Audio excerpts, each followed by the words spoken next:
Jadi masih kita berbicara ya, kepercayaan orang terhadap kita ya. Imbal baliknya kepercayaan ini merupakan sendi dari sendi ketentraman, ketenangan di dalam hidup bersama. Contoh di dalam rumah tangga, kalau suami percaya terhadap istrinya, istrinya percaya terhadap suaminya, karena masing-masing jujur, tidak pernah dusta, tidak pernah selingkuh. Ya, betapa tentramnya ya kehidupan suami dan istri itu. Tapi kalau sudah ada benih-benih curiga, benih-benih tidak percaya yang timbul karena dusta, ini rumah tangga mulai goncang. Ya, kalau terus menerus suami selingkuh, istri selingkuh, hilanglah kepercayaan di antara dua belah pihak. Itu artinya telah kiamatlah ketentraman di dalam rumah tangga itu. Nah, begitu pula kalau kita besarkan lagi, Mas, duduk Mas. Nah,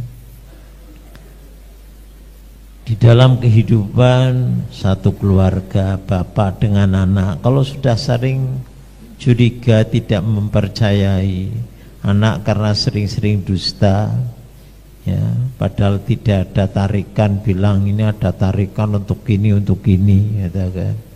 Orang tua nanti semakin curiga, apalagi nanti kalau boroknya sudah ketahuan, wah anakku ternyata ngapusi, ya.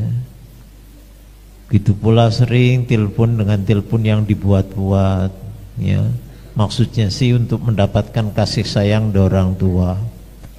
Ya. Ini sudah menghilangkan kecurigaan orang tua, rasa kasih sayang orang tua nanti akan semakin berkurang. Kadang orang tua wis timbang pondok kayak ke bocah gawe ke wis. Nah, ini terkadang ada yang putus asa, dicabut. Itu artinya kerugian, ya.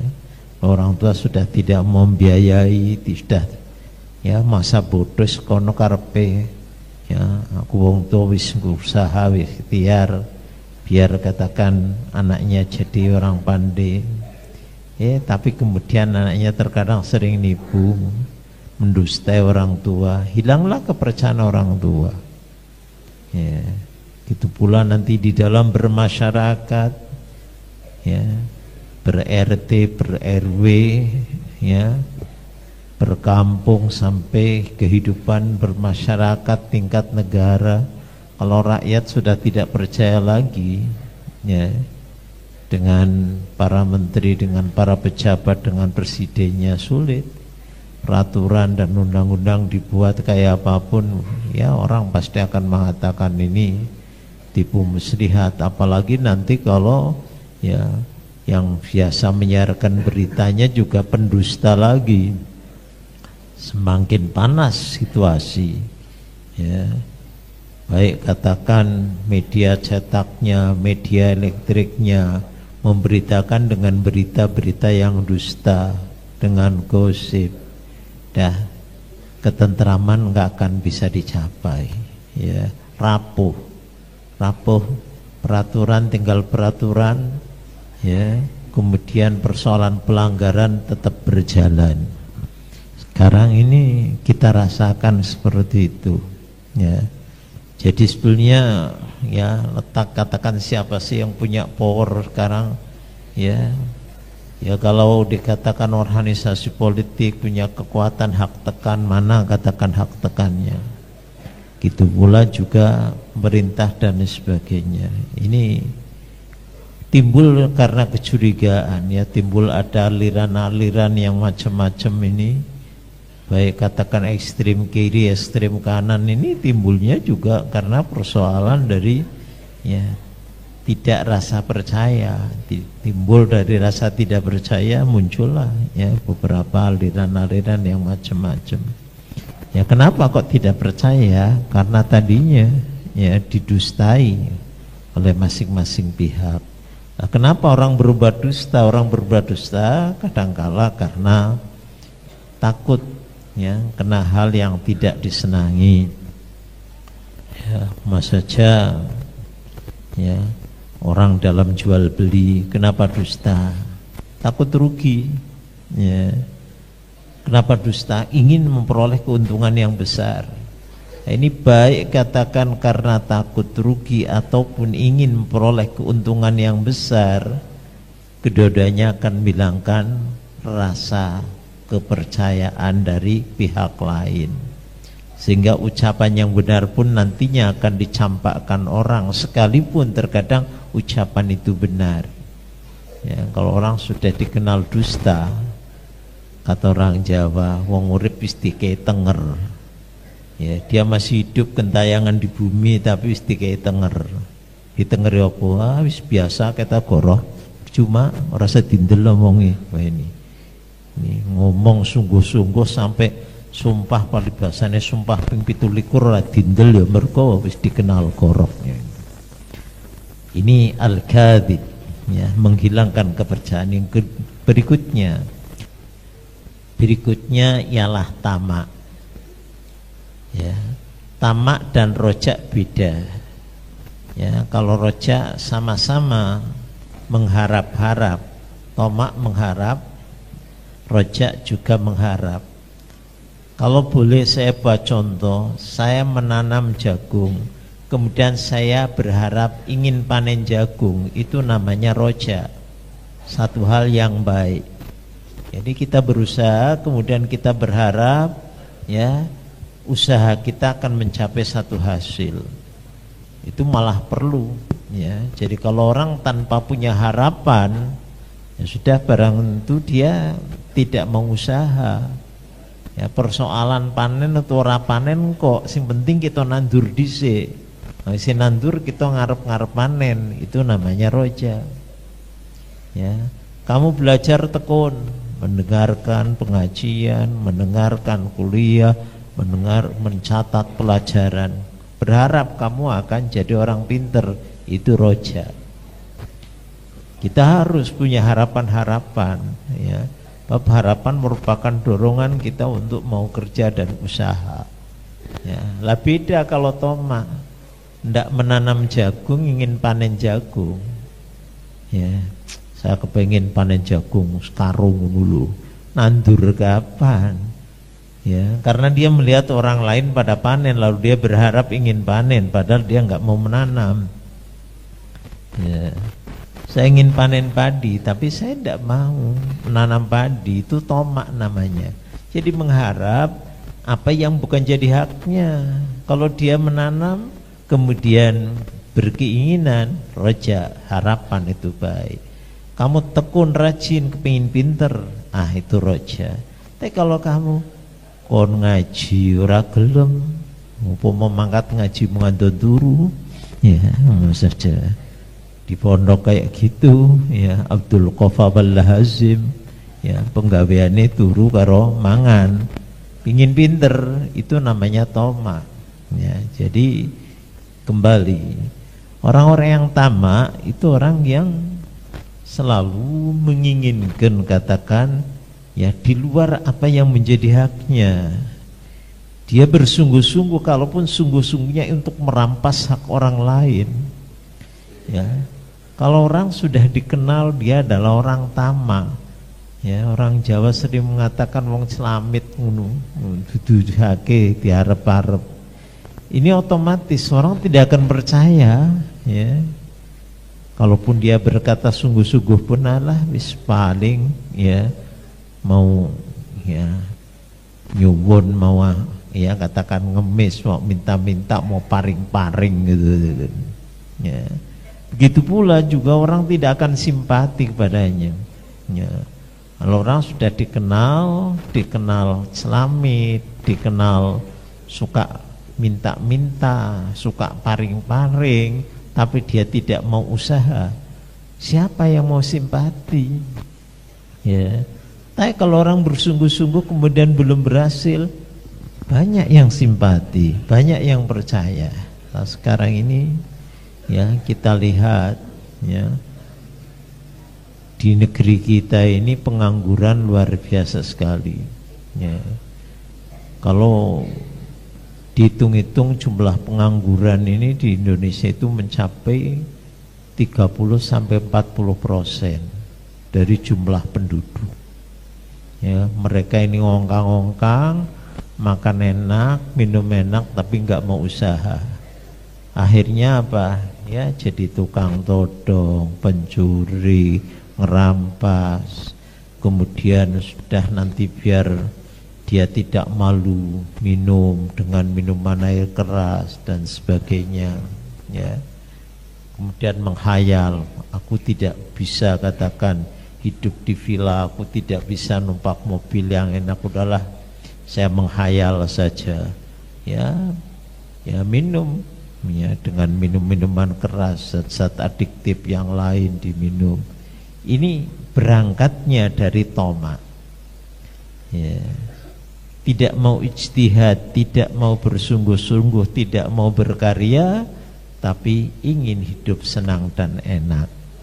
Siapa yang simpati? Alah bocah pengangguran kayak gue, jorna bebes lah ini ya. Dan orang kalau sudah biasa hidup seperti itu ya, ini andai kata diajak ya, capek sedikit saja udah tidak mau ya, diadakan pelatihan kerja ya, dia paling nanti katakan kalau ada uang ya, jajannya harian, paling yang diharap itunya, tapi kerja tidak mau. Nah, ini merupakan penyakit yang tidak bisa diobati, ialah penyakit malas campur dengan larat ya. Kapan orang melarat males, itu body job katakan dengan ya raskin apa taskin dintas ya, orang miskin orang mentas-mentas ngomongnya senenge ya silem kon mentas ya ora gelem ya, karena dia lebih suka katakan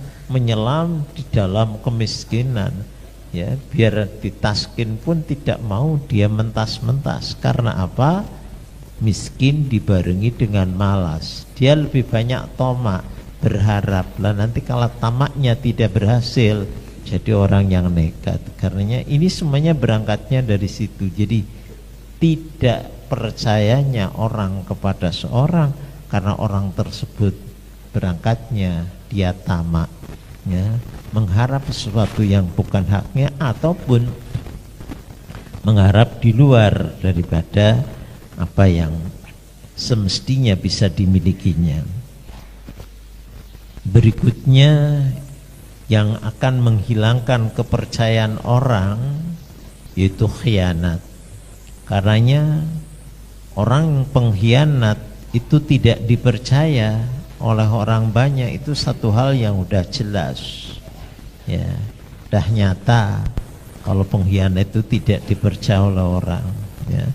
Bahkan rasa tidak percayanya seseorang ataupun masyarakat kepada pengkhianat itu lebih kuat daripada rasa tidak percayanya kepada si pendusta, kepada orang yang toma, kepada orang yang berpura-pura. Jadi hilangnya kepercayaan dan larinya masyarakat dari pengkhianat itu lebih nyata dan lebih kuat daripada ya, larinya masyarakat dari orang yang sekedar dusta ataupun sekedar tamak.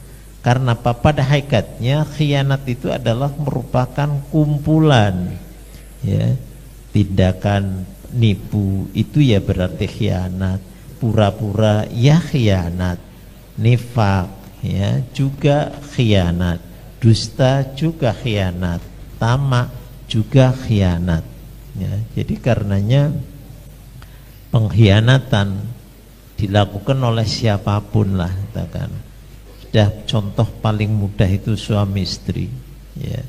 Kalau udah suami khianat terhadap istrinya, istri khianat kepada suaminya ya, dah itu merupakan ya kiamat lah, kiamat dari kebahagiaan di dalam kehidupan ini ya. Bab orang khianat itu ya nipu, ya pura-pura, ya munafik orang khianat itu ya. Kenapa dia pura-pura? Ya, karena dia katakan akan menyembunyikan niat jahatnya. Orang khianat kan menyembunyikan niatnya, itu berarti ya munafik, ya pura-pura dan sebagainya. Ya. Selanjutnya yang akan menghilangkan kepercayaan seseorang itu ialah anani, egois. Orang yang tahu hanya dirinya sendiri, ya, tanpa jasa saya ndak begini nih. Kalau tidak saya yang kerja ndak akan jadi. Nah, dia hanya satu di antara 100 orang yang kerja kok. Dia mengatakan tanpa saya. Bangunan ini kalau ndak ada saya nggak jadi. Loh. Ya, emangnya cuman kamu yang kerja? Kerja tukang kok katakan. Ya, kamu hanya ongkang-ongkang saja. Nah, malah terkadang orang egois itu dia pada hakikatnya dia hanya dalam bahasa Jawa wong cuman numpang silit tanget tok ngono nuling aku koyo-koyo akulah katakan. Dia tertutup oleh hidungnya yang besar itu. Ya, sehingga ora weruh ngisore krana ketutup karo ya hidungnya yang besar.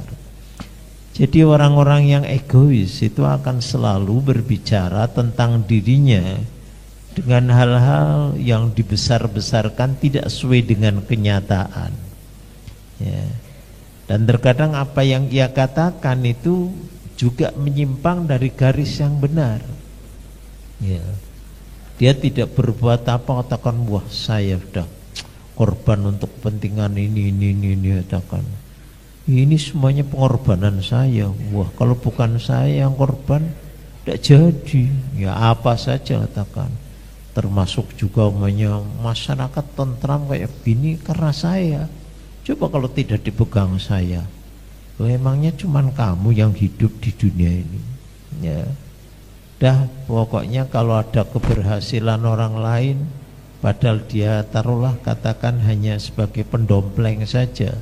Tapi kayak dialah satu-satunya orang ya, yang kerja, satu-satunya orang yang usaha, satu-satunya orang yang berjasa. Padahal dia hanya dompleng saja, kan? Dia hanya pembonceng, tapi lalu dia ya meniadakan orang yang lain. Nah, kalau orang sudah seperti itu, ya orang anani, tidak menghargai jasa orang lain, tidak menghargai jerih payah orang lain, ya. Tidak tahu katakan bagaimana repotnya orang lain yang membanting tulang, ya, tapi dialah yang sekedar cari nama belaka. Ini anani. Antar individu umat ini, ya, ini tergantung sebagai ya putaran kehidupan umat itu adalah pada kepercayaan. Ya, manakala antar satu dengan yang lain, kelompok satu dengan yang lain, ya, organisasi satu dengan yang lain, jamaah satu dengan yang lain, itu sangat kuat saling kepercayaannya. Dan barang itu ketentraman dan ketenangan dalam masyarakat itu juga sangat kuat. Ya, kalau antar individu, antar tetangga hubungannya baik, saling percaya, ya, dijamin ketentraman dan kebahagiaan akan dicapai. Tapi kalau katakan kepercayaan itu sudah melemah antar individu, maka artinya al-qadha alat tumaknina. Ketentraman akan mati, ketentraman akan bangkrut, dan kebahagiaan juga akan punah. Dalam dunia usaha seperti itu, ya, antara ya produsen kemudian nanti dengan konsumen, ini kalau saling percaya, wah betapa nikmatnya, ya. Tapi kalau satu dengan yang lain, ya, saja antara produsen dengan agen saja sudah tidak saling percaya, ya berarti ketentraman akan hilang. Sudah kalau ketentraman hilang, ya hilanglah katakan kebahagiaan. Sekarang contoh Mas Jan, ya, pengusaha apalah, katakan saya sebagai pengusaha meja kursi, atau saya pengusaha semen aja. Nah ini kalau agen-agen saya jujur, saya kirim enak, dah katakan permintaan sekian kirim, permintaan kirim. Tapi kalau katakan sudah pernah khianat agen itu, ya saya mau bagaimana mau kirim barang lah, nanti dari agen ya mau dikirim kepada para penjual ke toko juga macet lagi. Nah kemacetan ini juga akan menghilangkan kepercayaan orang. Ya, si pembeli saja bilang, Pak ada barang ini lagi dikirim, tapi dari sananya macet, dari pusatnya macet, ya sudah, orang lalu tidak percaya sudah kalau seperti itu, katakan hubungan satu dengan yang lain sudah saling curiga. Ini dalam dunia ekonomi pun juga akan menyebabkan kekacauan, ya. Jadi karenanya ya madarut thiqah, katakan lingkaran kepercayaan ini adalah merupakan lingkaran yang menentukan ketentraman dan juga akan menentukan kebahagiaan. Jadi kepercayaan yang imbal balik itu adalah merupakan tali yang mengikat hubungan satu dengan yang lain, baik dalam urusan kemasyarakatan, urusan ekonomi dan urusan politik. Ya. Kalau antar individu ini perlu ada kepercayaan yang imbal balik untuk ya mengikat hubungan, maka begitu pula antar kelompok, antar organisasi, antar perkumpulan, antar jamaah, antar partai satu dengan yang lain. Ya. Sebagaimana juga hubungan baik antara partai satu dengan yang lain, organisasi satu dengan yang lain, kelompok satu dengan yang lain, begitu pula ya kepercayaan yang imbal balik ini harus terwujud antara bangsa dan bangsa, antara negara dengan negara, ya. Nah, kalau sudah antar satu dengan yang lain saling mencurigai, ya, ke dalam saling mencurigai hubungan luar negeri, ya, katakan saling mencurigai, ya, maka akan lepaslah ikatan satu dengan yang lain. Ya, lepasnya ikatan suami istri kan juga kayak gitu, karena sudah suami tidak percaya pada istrinya, istri tidak percaya pada suaminya, dan lebih baik lepas saja itu. Ya, begitu pula juga dalam hubungan yang lain juga seperti itu. Hubungan ekonomi sangat kuat sekali ini, ya, kepercayaan yang imbal balik ini. Ya, terkadang putus hubungan antara ya konsumen dengan agen ya karena sudah tidak ada saling percaya satu yang lain. Ya, karenanya biasakan kita berkata dan berbuat jujur, hindarkan perbuatan yang tercela dari diri kita, hindarkan ya ingkar sama janji. Kalau kita sudah membiasakan berkata jujur, berbuat jujur, membersihkan dari sifat tercela, ya, maka kepercayaan akan berada dalam tangan kita, ya.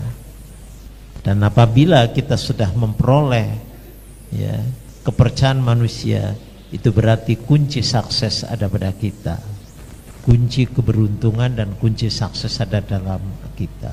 Ini dalam masalah apa saja, karena hindari jangan sampai kita melemahkan kepercayaan orang kepada kita, sebab kita akan hidup bahagia itu adalah dengan kepercayaan. Al-hasad wallahu alam. Al-Fatihah.